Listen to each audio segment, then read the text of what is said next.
না, খালি ব্রেনে চিন্তা করে যে এই কাজটা করবো, সাথে সাথে আমাদের আধ্যাত্মিক গ্রুপের কাছে বার্তা চলে আসে। ও ও ঘোষণার আগে আমরা জানি যে ও তুই এইটা এইটা এইটা তুই ভাবছ, বেটা পারবি না। বারদাও ওয়া সালামান আলা ইব্রাহিম। হায় রে আগুন, নমরুদ তোরে এত খরচ করে জ্বালাইলাম, আর তুই আমার দুশমন ইব্রাহিম রে তুই শান্তি দিলি না জ্বালাইয়া। তুই দেখতেছিস যে আরেক জঙ্গি, আরেক মৌলবাদী। আল্লাহু আকবার, আল্লাহু আকবার। এই মহাবিশ্বের সবকিছুই মৌলবাদী। সাগর যদি মৌলবাদী না হইতো তাহলে সাগর মুসা আলাইহিস সালামের পার করে দেয়, আর ফেরাউনরে এইভাবে মারে কেমনে? সাগর কত বড় মৌলবাদী, মৌলবাদী মারবা কেমনে রে ভাই? মারার যেটা দিয়ে মারবা দেখবা ওইটাও মৌলবাদী। গুলি করবা, গুলি হয় এই ফাঁস দিয়ে যাবে না, ওই ফাঁস দিয়ে যাবে না, আরে পাগড়িতে আটকে থাকবো। অনেক সময় ভেদ করে চলে গেছে, মরে নেই। কত অলৌকিক ঘটনা ঘটে। মুমিন আর কাফেরের লড়াইয়ের মধ্যে কখনো জয় পরাজয় অস্ত্র দিয়ে হবে না, কখনো না। এখানে বড় হাতিয়ার, অপরাজয় উইপন্স, যেটাকে কেউ হারাতে পারে না এই পর্যন্ত, সেই হাতিয়ারের নাম হলো ঈমান। ওয়া আনতুমুল আ'লাউনা ইন কুনতুম মুমিনিন। তোমরা সবার ঊর্ধ্বে, আমেরিকার ঊর্ধ্বে, রাশিয়ার ঊর্ধ্বে, ইউরোপের ঊর্ধ্বে, ভারতের ঊর্ধ্বে, সবার ঊর্ধ্বে একটা হাতিয়ার যদি এই বুকে নাও, সেই হাতিয়ারের নাম হলো লা ইলাহা ইল্লাল্লাহ। বাংলাদেশে আছে কি না এটা? তাহলে পরাজয় অসম্ভব। পরাজয় কি অসম্ভব। বাংলাদেশে ফ্যাসিবাদ ফেরত আসার কিছু রিহার্সাল চলছে। তারিখ ঘোষণা করে যে 16 তারিখ আসতেছে, 20 তারিখ আসতেছে। আসলে আসতে চাচ্ছে আজকেই, কালকেই। দূরবর্তী একটা তারিখ দেয় যাতে আমরা অসতর্ক হয়ে যাই, আচ্ছা দেরি আছে তো।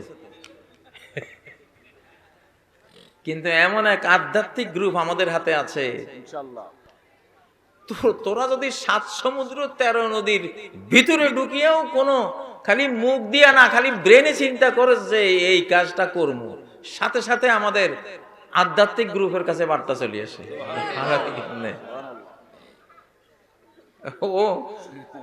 ও ঘোষণার আগে আমরা জানি যে ও তুই এইটা এইটা এইটা তুই ভাবছ, বেটা পারবি না ইনশাআল্লাহ। শাহজালাল একটা জেলে গান বানাইছিলাম, ওরে ওর রাজা কর হিন্দি দালাল, দৌড়ে পালা জাঙ্গা সামাল, ওই খেপেছে 360 আউলিয়া দল, নতুন শাহজালাল সাথে জুল জালাল, আল্লাহ জুল জালাল। আল্লাহু আকবার, তাকবীর দাও না মিয়া।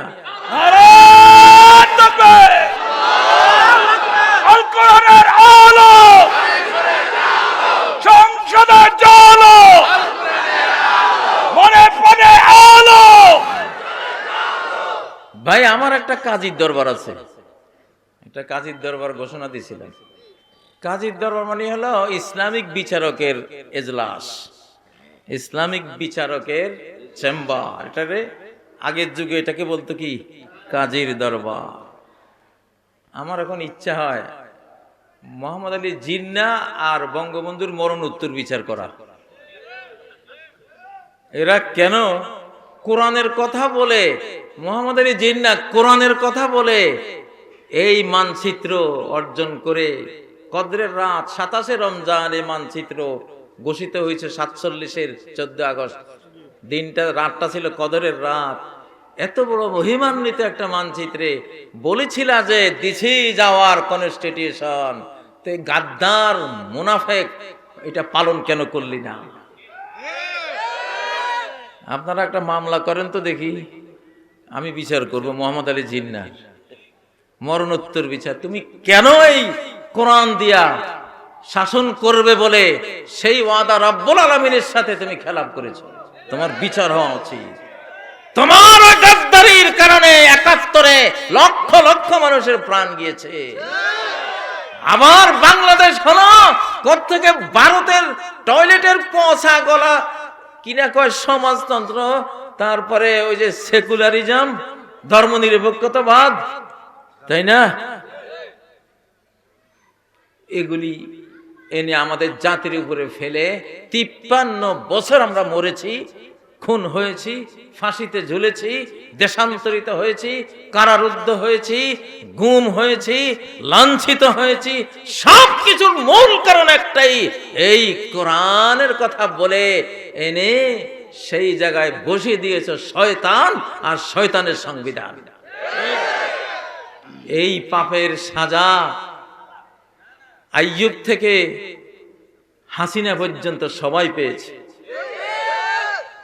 এইবার দেশটা জনগণের কাছে, এইবার জনগণের উপরে আসবে ইনশাআল্লাহ।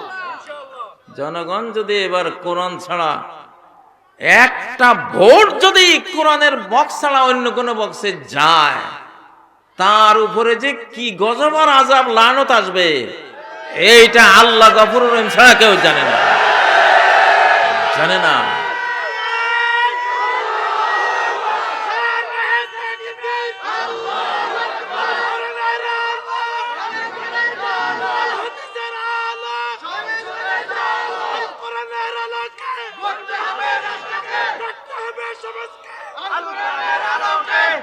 এই কোরআন মহারাজ আল কোরআন এখন তার পূর্ণ শক্তি নিয়ে এই পৃথিবীতে আসবেই আসবেই।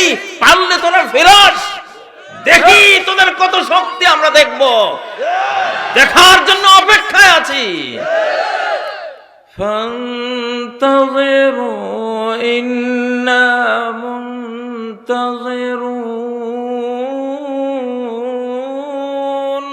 তোরা অপেক্ষার প্রহর গুন, আমরাও গুনছি।